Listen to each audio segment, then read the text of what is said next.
Ayan mga lods, nakikita nyo yung tumpukan na yan mga lods. Puro tilapia yan mga lods. Ayan.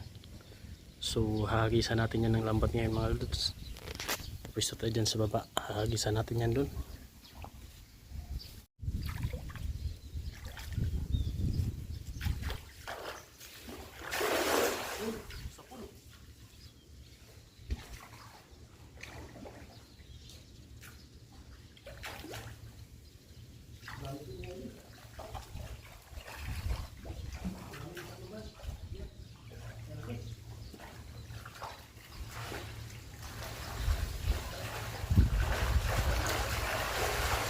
So nasakloban natin sa lambat mga lods.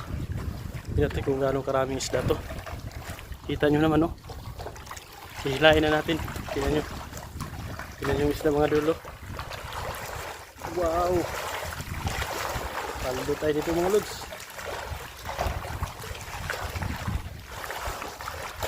Dami nito mga lods. No?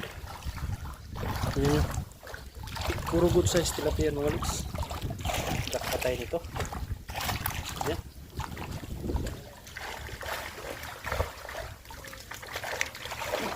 Wah, kaldo. Dakpa tayo mga lods. Uwi na tayo nito.